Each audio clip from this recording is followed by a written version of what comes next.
नमस्ते दिल्ली, नमस्ते भारत। मैं श्याम नारायण पांडे, श्री पंडित, आपके सम्मुख अपना पॉडकास्ट लेकर के हाजिर हूँ। और यमुना के किनारे बैठने का एक बहुत ही विशेष कारण है कि मैं दिल्ली वासियों को यमुना की आवश्यकता से अवगत कराना चाहता हूँ। दोस्तों, यमुना नदी, ऐसा तो हम मानते हैं कि दिल्ली में एकमात्र नदी बहती है, पर नहीं, दिल्ली में एक्चुअली 2 नदियाँ हैं।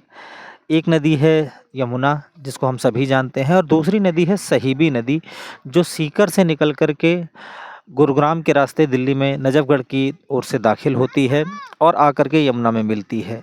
दोस्तों, सहीबी नदी, जो कि वर्तमान समय में नजफ़गढ़ नाले के नाम से जानी जाती है, और जानी भी क्यों ना जाए, क्योंकि इसकी दशा वही है। हम लोगों ने सहीबी नदी की वो दशा कर रखी है कि वो आज के टाइम पे नदी तो नहीं ही कही जा सकती, वो पूर्ण रूप से नाले में परिवर्तित हो चुकी है। तो क्या हमारी यमुना का भविष्य भी यही है? सोचने की बात है। दोस्तों, यदि ऐसा होता है, यदि यमुना का भविष्य एक नाले का है, तो यकीन मानिए फिर दिल्ली रहने योग्य नहीं रही है, क्योंकि हमारी दिल्ली में पेयजल का एक प्रमुख स्रोत है माँ यमुना। बात करते हैं सनातनियों की, तो सनातनियों की तो बहुत सारी आस्थाओं से जुड़ी है माँ यमुना। यदि यमुना की ऐसी दशा होती है, तो वाकई में दिल्ली की दुर्दशा तो पक्की है।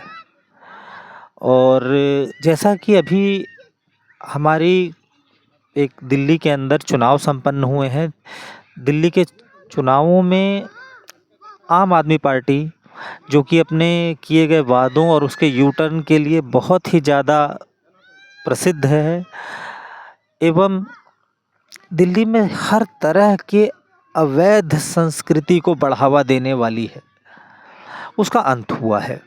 और हमारी अपेक्षा वाली एक सरकार, हमारी अपेक्षा वाले प्रतिनिधि चुन करके आए हैं, जो कि सरकार का निर्माण करेंगे। हम लोग इस प्रतीक्षा में हैं कि हमें एक अच्छी सरकार मिले, और हम चाहते हैं कि हम उस सरकार का सहयोग करें, जिससे दिल्ली की सबसे बुनियादी, सबसे प्रमुख आवश्यकता माँ यमुना का नवीकरण हो सके। दोस्तों, ये हमारे लिए एक बहुत ही बड़ा और प्रमुख मुद्दा है। हमें इस विषय में विचार करना चाहिए कि क्या माँ यमुना, जो पूरी दिल्ली को जीवन देती हैं, पूरी दिल्ली को जल देती हैं, उनकी ये दशा उचित है? मेरे इस विचार को मैं चाहता हूँ कि आप लोग समझें और अधिक से अधिक लोगों तक पहुँचाने का प्रयास करें। और इसी के साथ मैं इस अपने छोटे से पॉडकास्ट का अंत करना चाहता हूँ, और चाहता हूँ कि यदि आपको मेरी बात समझ में आई है, तो कृपया इस पॉडकास्ट को लाइक करें, शेयर करें और सब्सक्राइब करें। बहुत बहुत धन्यवाद।